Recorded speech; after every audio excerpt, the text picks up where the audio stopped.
guys to, paglaanan nyo ng pera, binigay ng Biblia.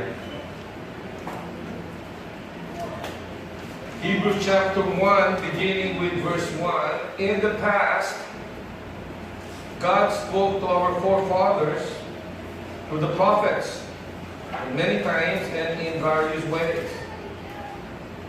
Verse 2, but in these last days, He has spoken to us by His Son, whom He appointed heir of all things, and through whom He made the universe.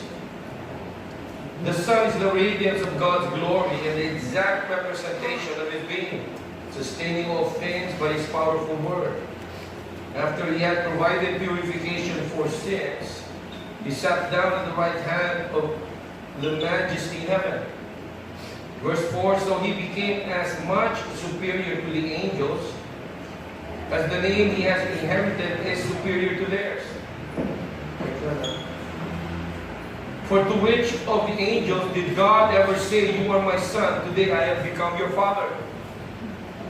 Or again, notice here the comparison, I will be his father and he will be my son. And again, when God brings his firstborn into the world, He says, let all God's angels worship Him. And speaking of the angels, He says, He makes His angels winds, His servants flames of fire. But about the Son, He says, look at the comparison. This is what He says to His Son. Your throne, O God, will last forever and ever. And righteousness will be the scepter of your kingdom. You have loved righteousness and hated wickedness. Therefore, God, your God, has set you above your companions by anointing you with the oil of joy. He also says, in the beginning, O Lord, you laid the foundations of the earth, and the heavens are the work of your hands. They will perish, but you remain. Underline that. They will all wear out like a garment. You will roll them up like a robe. Like a garment, they will be changed. But you, there's that word again, remain the same. Underline it. And your years will never end. Verse 13, to which of the angels did God ever say, sit at my right hand until I make your enemies a footstool for your feet? Are not all angels ministering spirits sent to serve those who will inherit salvation? Okay, sige, let's all stand up. Let's open with a word of prayer. It's a new book, beautiful book. Beautiful, beautiful book. And Father, we ask that you would speak to us this morning because you love us, Lord. Let there be only one reason why we are here today. And let that reason be you, Lord.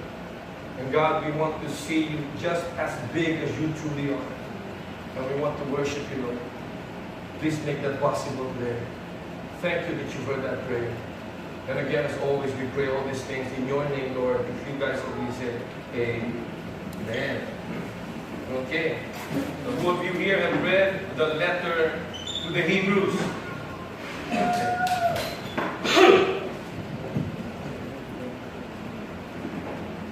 Now, before we begin, okay, let me just give you an overview of what this book is. First, guys, listen up.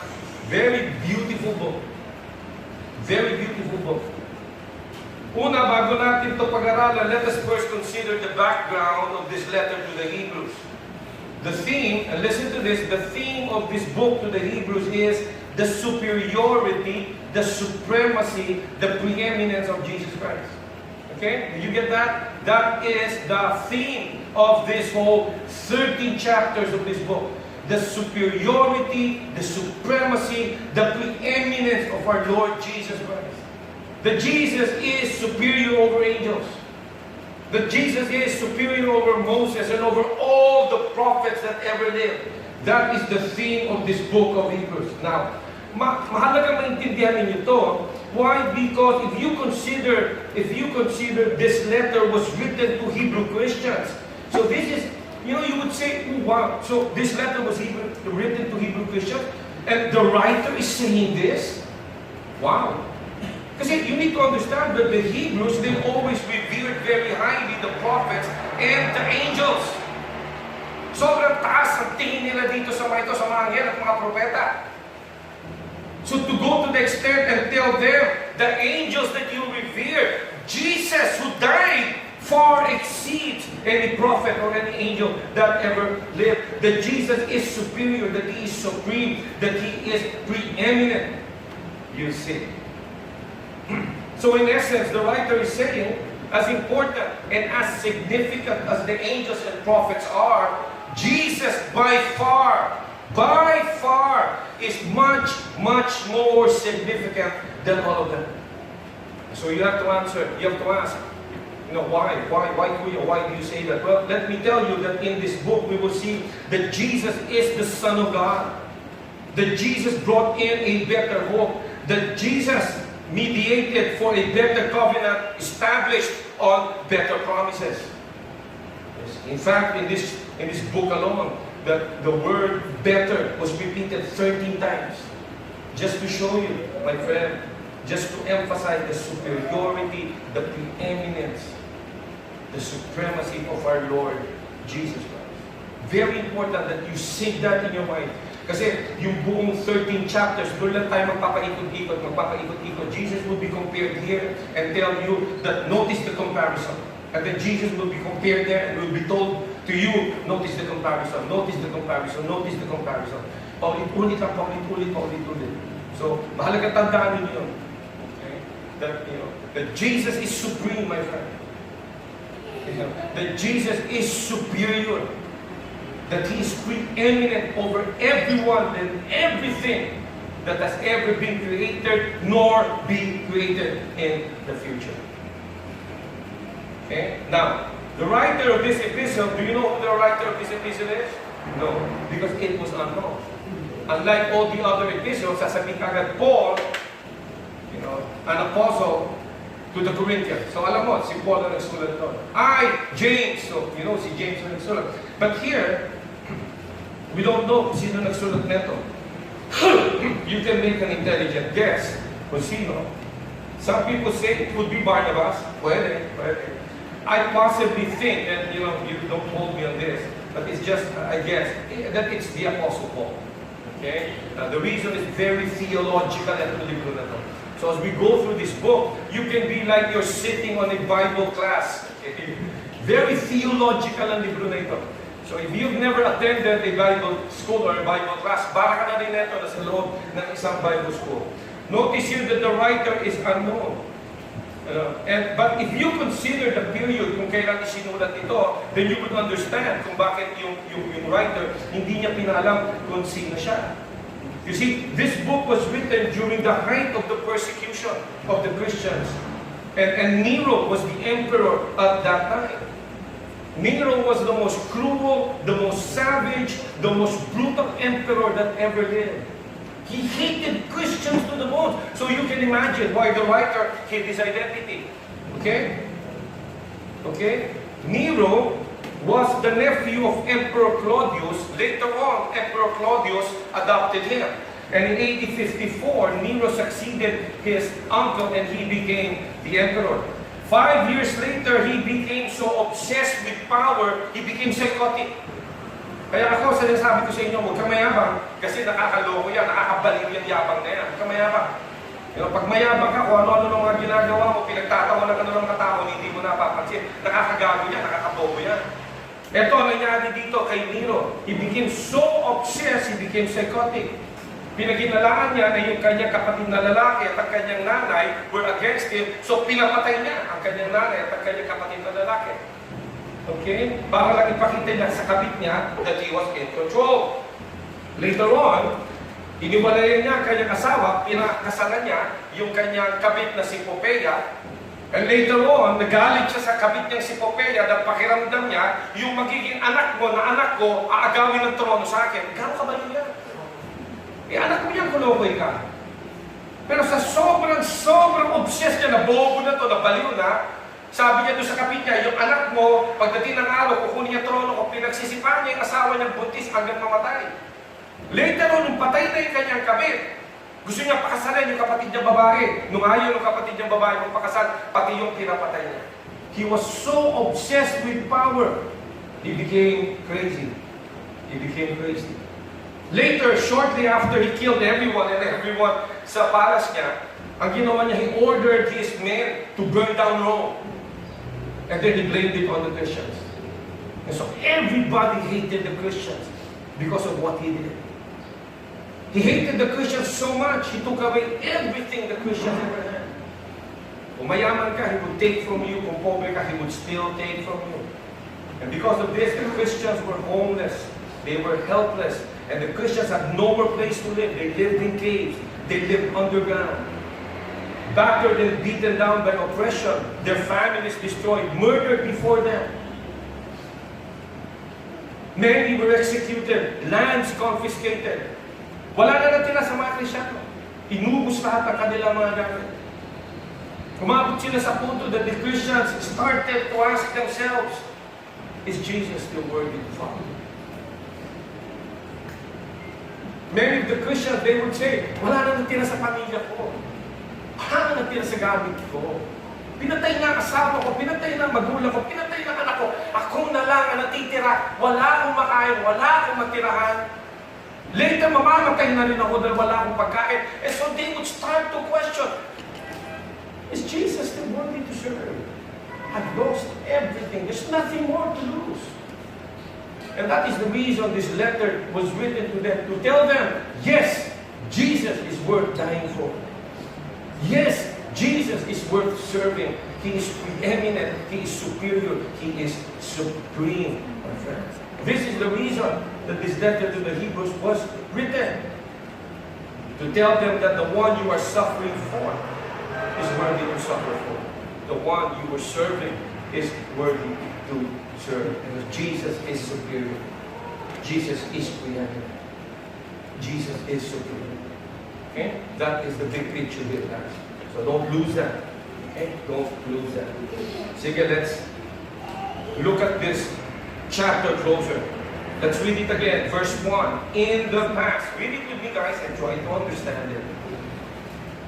In the past, God spoke to our forefathers through the prophets at many times and in what? Various what? Ways. But, okay, you see that word. Whenever you see that word, it's comparing the past to the present. It's comparing them to Jesus. But in these last days, He has spoken to us by who? By His Son, whom He appointed heir of what? All things, and through whom He made the universe. Guys, for centuries and centuries, my friend, God spoke through the prophets. And the prophets spoke without error. And the words that the prophets spoke, they had a persuasive effect on men. It struck the hearts of men. Therefore, when the prophets spoke, the people listened. But notice here the difference between the words of the prophet and the words of Jesus. In verse 1, it says, God spoke through the prophets many times and in various ways. What does that mean? It means that when God spoke through the prophets, it was not one prophet, it was many prophets.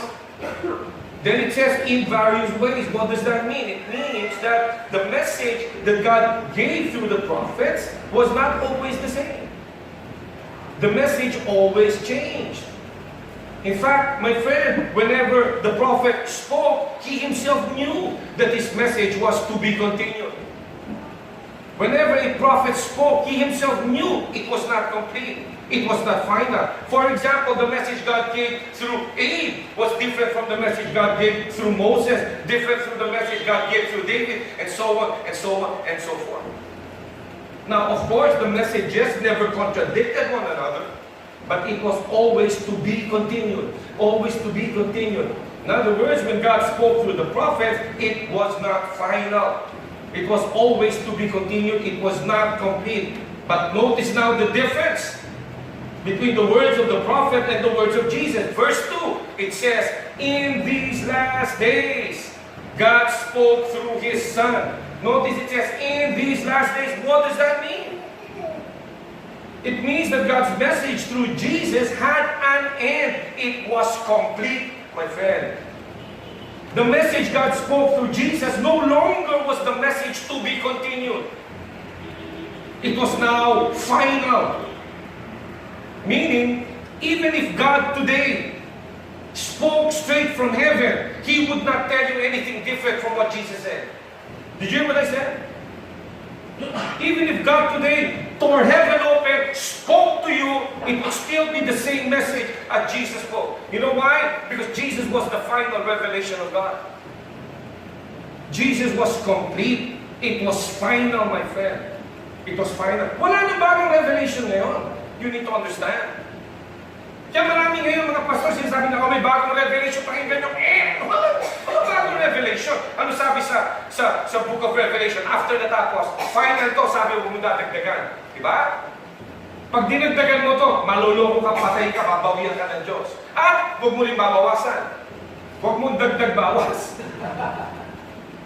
Kasi yung salita ni Jesus, final na yun, complete na yun, hindi na siya to be continued, guys. You need to understand.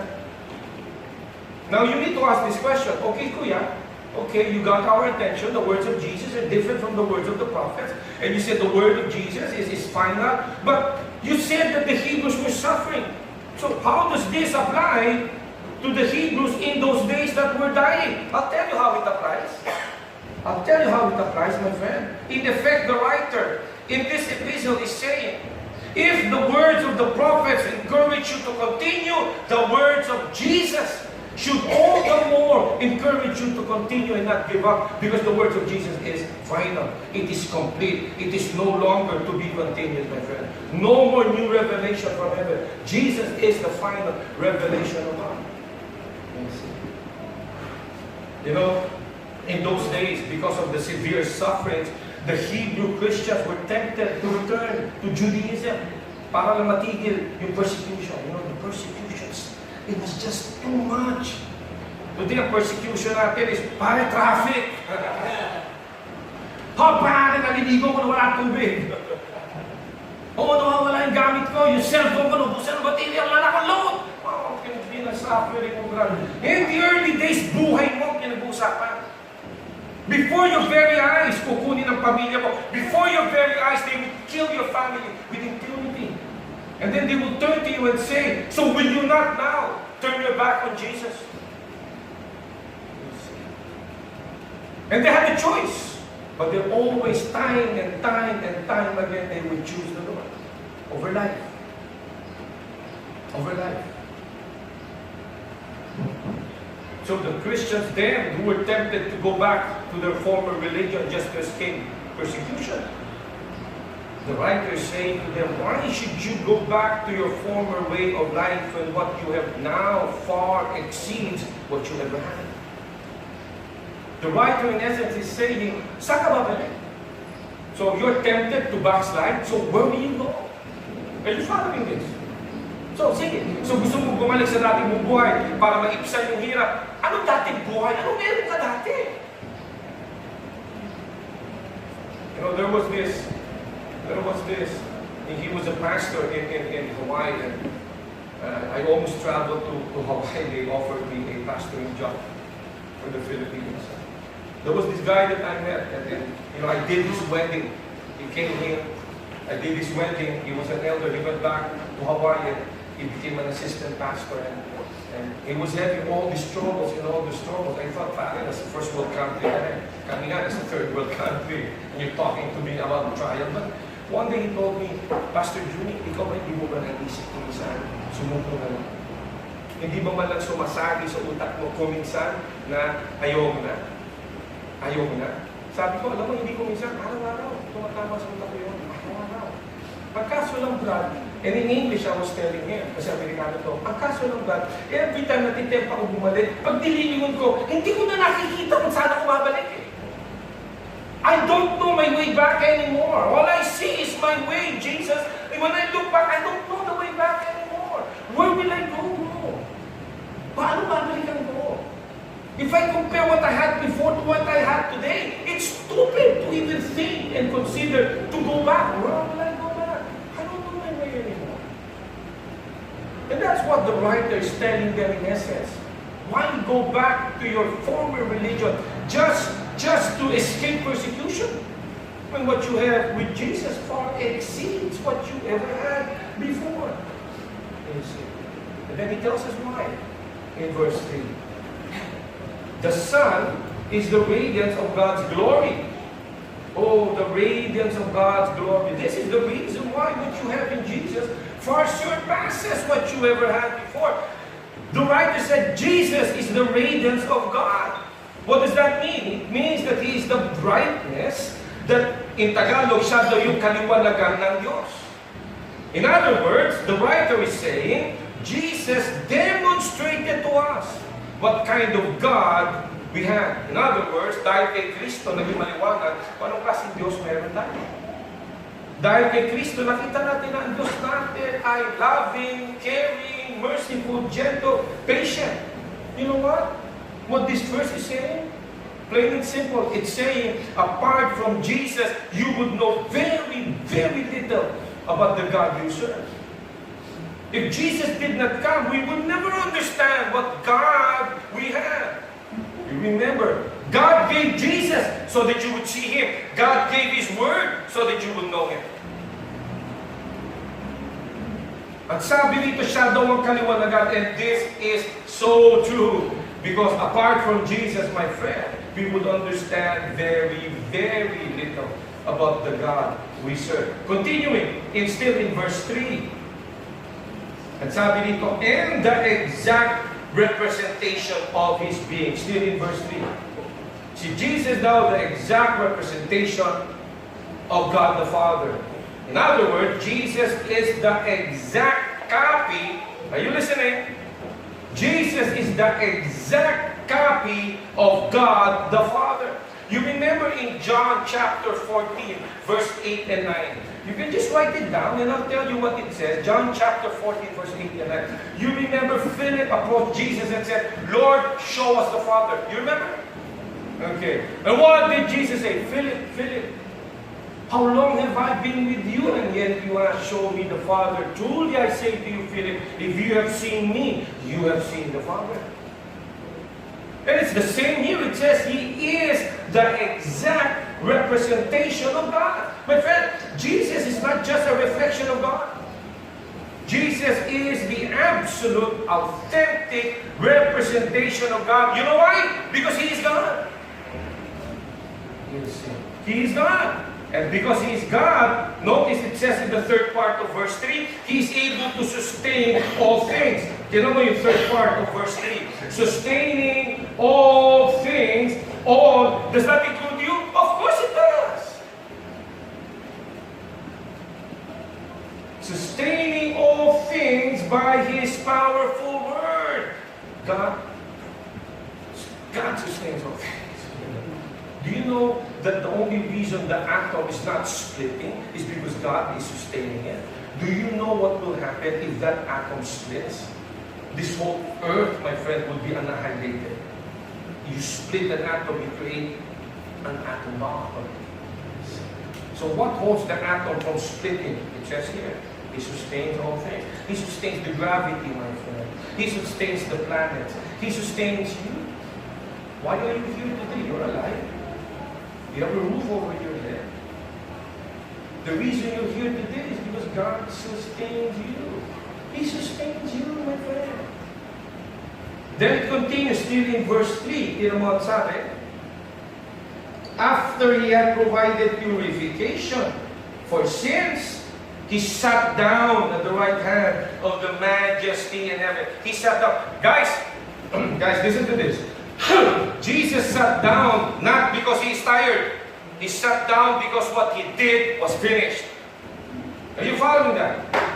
Before Jesus died on the cross, what did He say? Father, it is finished. Into Thy hands I commit my spirit.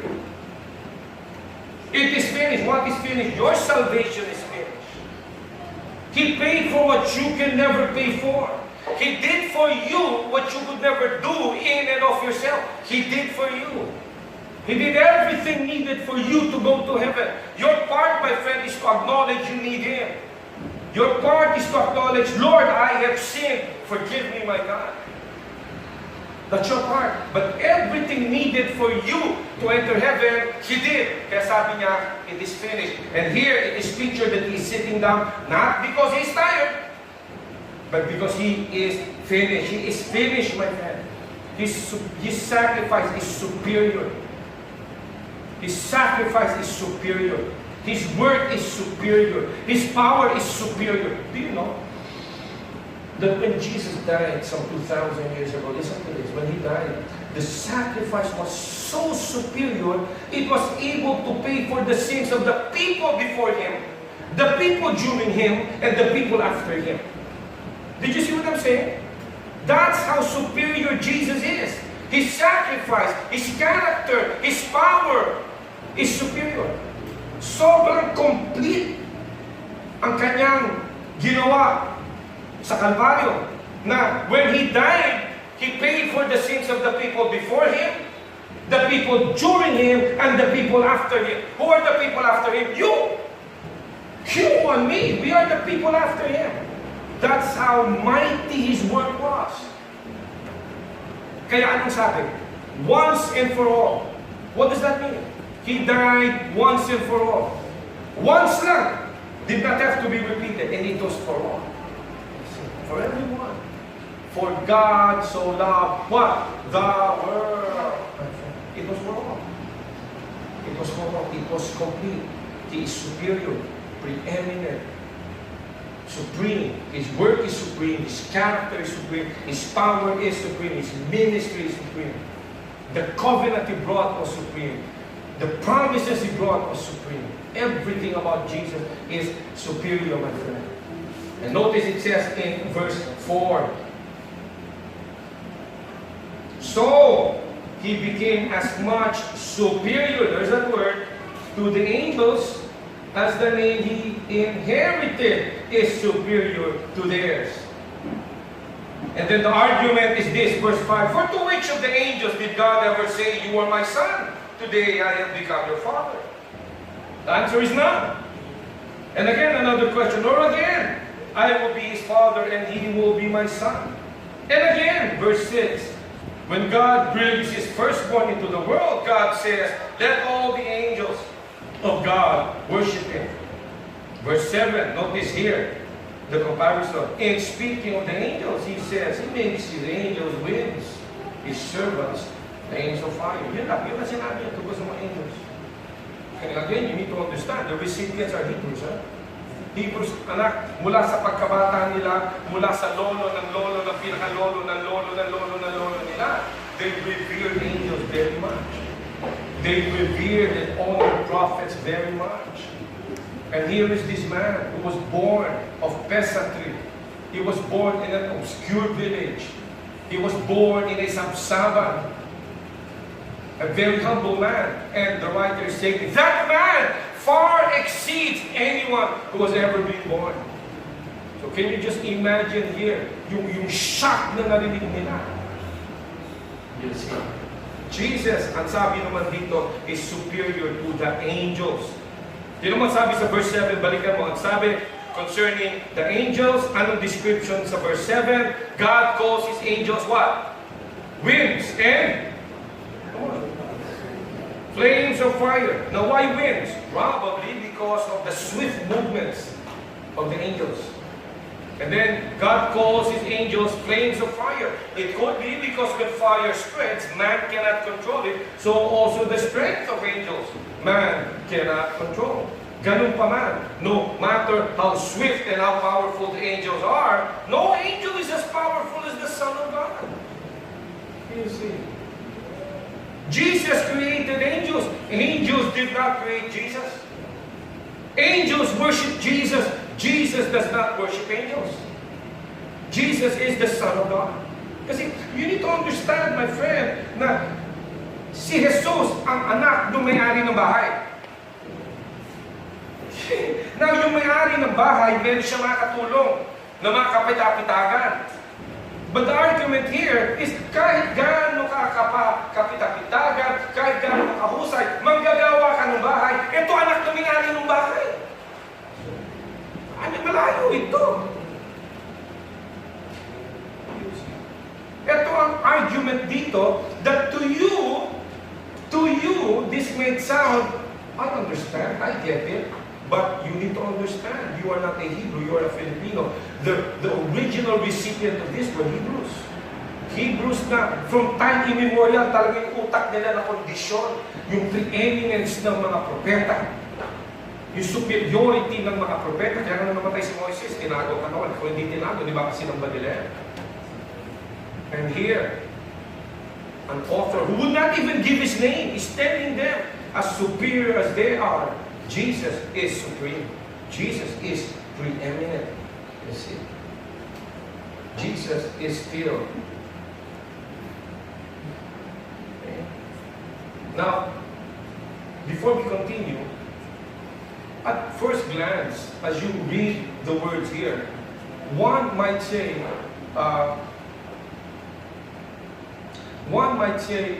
Kuya, parang yung author, parang he is undermining prophets.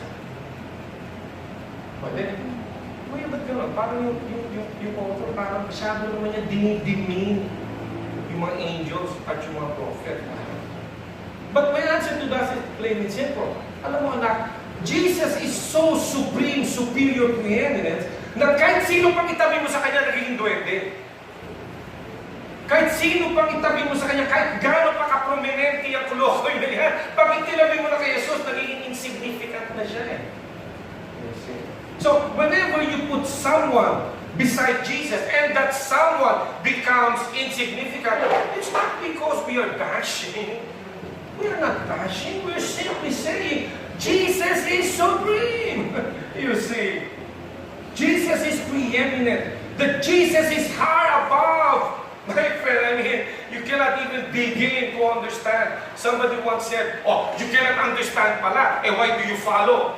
My answer to that is, if my mind can understand Jesus, He's not worth worshiping. If my puny mind can assess God, then God is not worth worshiping. You see. The Jesus, my friend, is supreme, preeminent, superior. Now we are given here the most decisive reason why Jesus is superior. Verse 7, in speaking of the angels, he says, He makes His angels winds, His servants flames of fire. But about the Son, He says, about the Son, this is what the Father says, your throne, O God, talking to Jesus, He says, your throne, O God, will last forever and ever, and righteousness will be the scepter of your kingdom. Woo! Wow, did you hear this? Guys, this is the most decisive reason why Jesus is superior.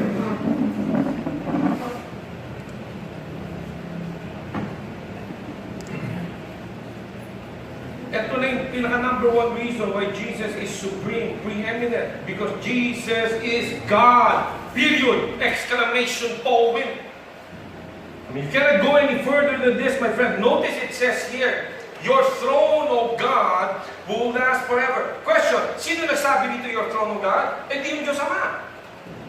Sino tinawag niya your throne, O God? Eh di si Jesus.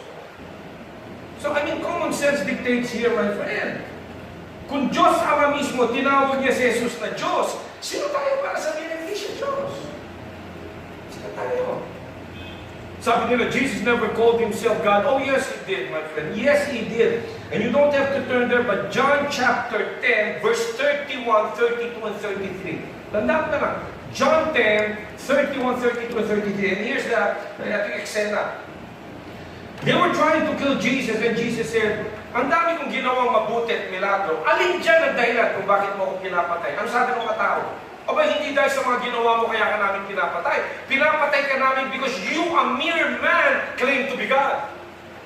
Now, what did Jesus say? Did Jesus say, no, I never claimed. I never claimed. Did Jesus say that? You see, they say He never claimed to be God. Oh, that's the reason they were killing Him. Because He claimed to be God. You see. So they say Jesus never claimed to be God. Oh yes. Furthermore, the Father Himself calls Jesus God. So if the Father Himself calls Jesus God, sino tayo para magsasabi that He is not God? You see. How can He be the exact representation of God if He is not God? Sobra naman yan. For anyone who says Jesus is not God is what? Contradicting the Father Himself. Kaya kahit gaano ka pa ka-significant, kahit gaano ka pa ka-prominente, kahit sino ka pa, pag ikaw itinabi na kay Jesus, nagiging duwende ka na. Nagiging dwarf ka na, nagiging wala ka na halaga. Not because we are bashing you, but because that is just the case. Don't get me wrong, guys, okay? Let me just give you 2 more examples. Who of you here remember the story about Mordecai and Esther? Okay. Here is the story in the Old Testament. You know, Mordecai told Esther, and I'm paraphrasing, alam mo, Esther, kaya ka napunta dyan, Diyos na naglagay sa dyan. Nakita mo ba yung pagkakalagay dyan? Talagang parang gamitin ka talaga ng Diyos, iligtas sa mga tao niya. Pero, ito sabi ni Mordecai, kung di ka magpapagamit, walang problema, gagamit ang Diyos ng iba. Pansinin mo yan. Kaya yung mga sinasabi nila, kung di nagpagamit si Mary, di wala nagawa ang Diyos.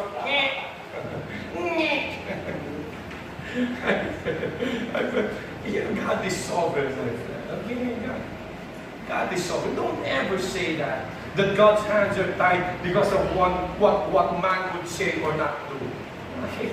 Don't ever say that. Luke chapter 11, verse 27 and 28. Luke chapter 11, verse 27 and 28. Turn there. This you need to read for yourselves. Okay? Luke 11, 27 and 28. Quickly, come on. Matthew, Mark, Luke, and John. It's the 3rd book of the New Testament. The New Testament begins with Matthew and then Mark and then Luke. You turn to Luke, you go to chapter 11, and then find verse 27. Okay? Let's read it. Okay? You're all there. Let's read it together. Don't go ahead. Verse 27. As Jesus was saying these things, a woman in the crowd called out, "Blessed is the mother who gave you birth and nursed you." Pointing to Mary. Tama? Pointing to Mary. Ulitin natin, ha? As Jesus was saying these things, habang nagtuturo siya, a woman daw in the crowd cried out, "Blessed is the mother who gave you birth and nursed you." But notice the reply of Jesus, "Blessed rather are those who hear the word of God and obey." What does Jesus do here? They were putting praise on Mary, and Jesus said, "No, praise God, don't praise Mary." Pupurihin mo yung nag-utos dahil sinunod niya yung nag-utos. Kaya naman siya naging kapuri-puri dahil sinunod niya utos ng Diyos. O hindi ka napupuri dahil kung sino ka. Napuri ka dahil yung inutos ng Diyos sinunod mo. Now, doesn't that put Mary in the category of all Christians? Kasi sino sa inyo dito sumusunod sa utos ng Diyos? Eh di para-paraw na kayo ng category. Now, we are not bashing Mary, my friend. We are simply saying, you never put anyone beside Jesus. Don't ever do that. Because no matter how prominent that person is, he becomes dwarfed and insignificant. Sorry. Good ka na sana kanina when you stood alone And kaso parang tinabi ka. You cannot do that with Jesus. You cannot do that with Jesus, my friend. The whole Bible is filled with Jesus. Genesis, Exodus, Leviticus, Deuteronomy, Numbers, all the way. Colossians, Ephesians, Philippians, all the way to Revelation. Basahin mo, Jesus is everywhere. The Ark of the Covenant, it speaks of Jesus. The Ark of the Covenant is what? Pure wood overlaid with pure gold. Okay? The wood speaks about the humanity, the gold speaks about the deity. Notice here that the wood was not intermingled with gold. Otherwise, Jesus would be 50-50. 50% man, 50% God. Jesus is not 50-50. Jesus is 100% man, 100% God, 100% of the time. Okay? When Jesus was in Bethlehem, manger, Christmas Day, the baby Jesus could have ended the world if he wanted to, right then and there. Because he was always God. So even the ark speaks of the humanity and the deity of Jesus. All the while, all the bread, the Day of Atonement, the temple, movement, everywhere. 66 books. You take away Jesus, what do you have? You have nothing. The good news is only good because of Jesus. You take away what Jesus did, and the good news is not so good anymore. You see? So, they always say you're bashing. We are not bashing, my friend. We are merely telling you that Jesus is so supreme, He is so preeminent, He is so superior. Anyone put next to Him becomes insignificant and dwarf. Yes.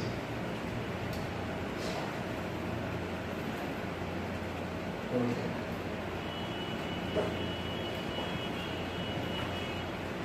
Remember, angels minister beside the throne. Jesus is not beside the throne. Jesus is seated on the throne. Okay. Difference. Verse 9. Verse 9. It says, you have loved righteousness and hated wickedness. Therefore, God, your God, has set you above your companions by anointing you with the oil of joy. Wow. He also says, in the beginning, O Lord, talking to Jesus, the Father talking to Jesus, in the beginning, O Lord, you laid the foundations of the earth. If He was not God, could He lay the foundations of the earth? Have you ever tried laying the foundations of a building? Have you ever tried how difficult it is? We're talking in the foundations of the earth. How can you lay the foundations of the earth? Okay. Even Superman could not do that. Verse 10, He also says, in the beginning, O Lord, talking to Jesus, you laid the foundations of the earth, and the heavens are the work of your hands. Talking about the Jesus, the heavens are the work of your hands. This blows me away, my friend. And yet, He's a friend to us. He's a loving companion to us. He's good to us. Kaya naman sinasabi nila, nakakatakot. Nakakatakot ng Kristyano. Parang ipadala niya ako sa iba. Parang may utos siya sa akin. Parang ganito, kumakata. Alam mo, ako, hindi ko kukontrahin. Sasabayan ko, ito ang sagot ko. At talagang nakakatakot talaga. Sumuko kay Jesus, hindi siya kilala. Pero kung kilala mo siya, kung gano'n mo niya kapahal, kung gano'n niya gusto kang protektahan, kung gano'n gusto kanya i-sustain, kung gano'n gusto kanya itaas, kung gano'n gusto kanya dali sa langit, pag naintindihan mo lahat yun, it's not scary to follow Jesus. It's a joy to follow Jesus. It's a privilege. You see. Notice here, my friend, in verse 9,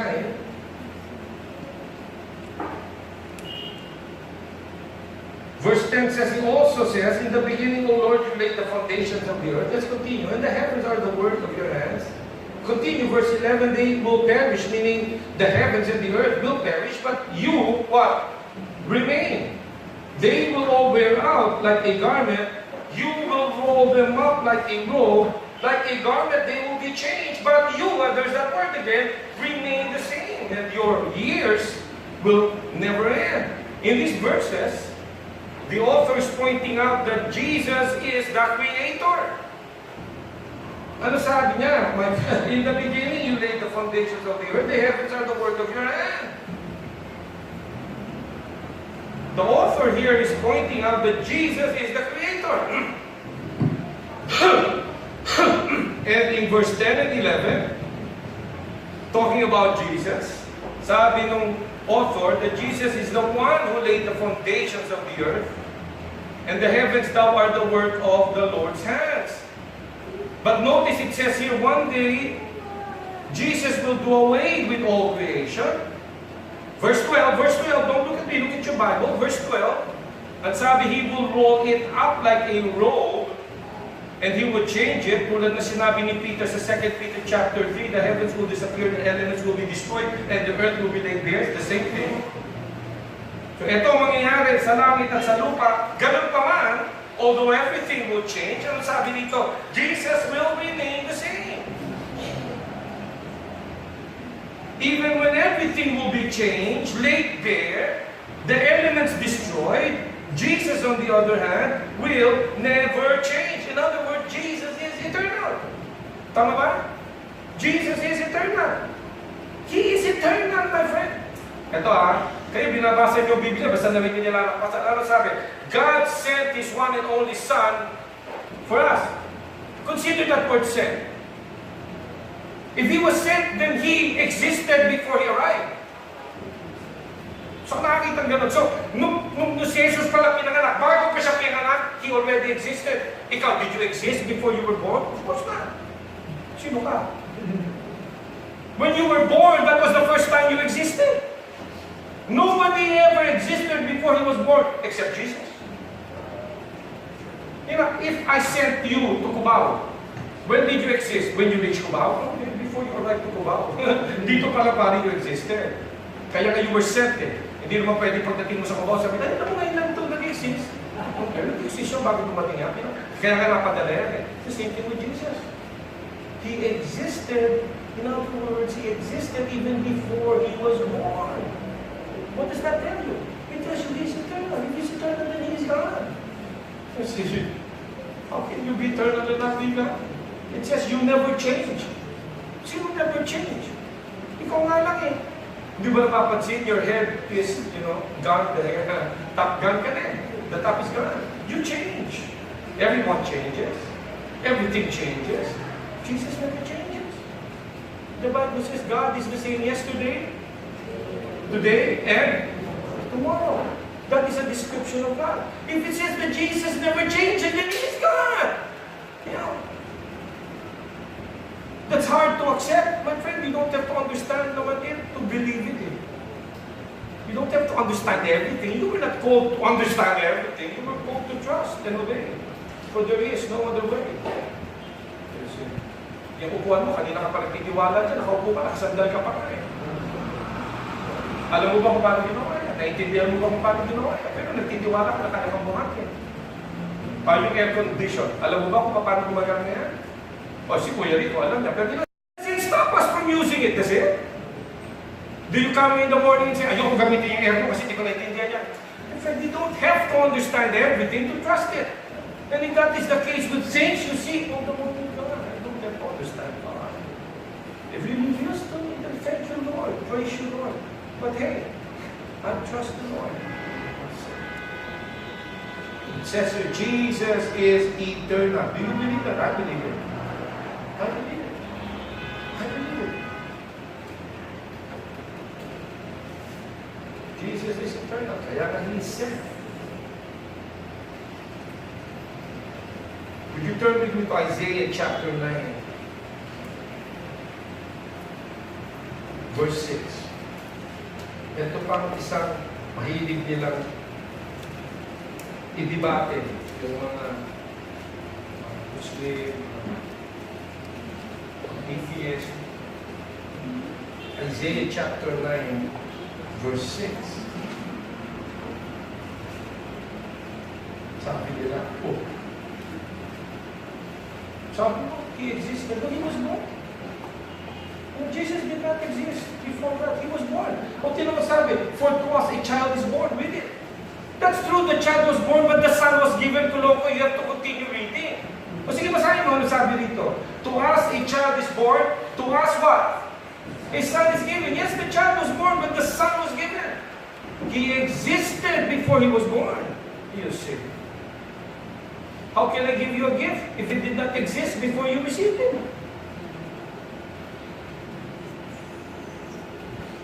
Sige, let's go back. Verse 13. Two more verses, I think. Two more verses. Verse 13. To which of the angels did God ever say, sit at my right hand, until I make your enemies a footstool for your feet? This is a question that deserves a no answer. Sige, basahin mo ulit. Tanong ito eh. Verse 13. To which of the angels did God ever say, sit at my right hand till I make your enemies a footstool of your feet, for your feet? To which of the angels did God ever say this? None. Nada. Nil. Zilts, my friend. No one has ever been told this except Jesus and Jesus alone. No one has ever been told, sit at my right hand until I make your enemies a footstool for your feet. Si Jesus lang sinabihan ito. Now, before we end, could you help me out with this? Help me out with this. I want you to try and picture this in your mind. If you can, please. Try. Just try. Help me out. Try to picture this in your mind. That the day will come when all injustice, all iniquity, all depravity, all evil will be broken before Jesus, and brought under his feet. Can you picture that in your mind? My friend, what kind of picture do you see? Is it not the picture of authority? Is it not the picture of superiority? God saying, I will destroy all your enemies, meaning past, present, and future, and all of them will be broken and put under your feet. What picture do you see? Jesus is not God. Ano ito? Is this not the supreme picture of preeminence? Supremacy, superiority? Meron ba sinabihan ito ang Diyos? Si Moses ba sinabihan ito? Si Abraham ba sinabihan? Si David ba sinabihan? Ikaw ba sinabihan?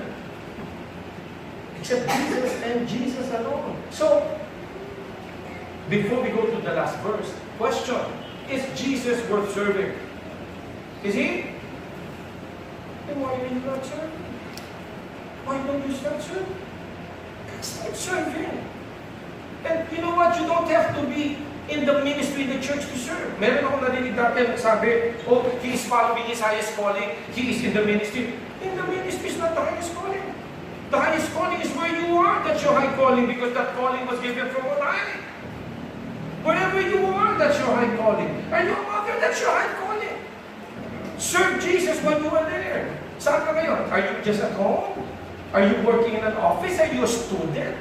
Are you an office? Whatever you are, wherever you are, you can serve the Lord there. Continue serving the Lord. Umilaw ka dyan, kapatid. Ipakita mo dyan kung sino. Pakita mo, dakila ang Diyos mo. Pakita mo dyan. If you think that Jesus is worth serving, then you must serve. You find something to do in the church. Find something. There must be something that you can do. There must be something. There should be something.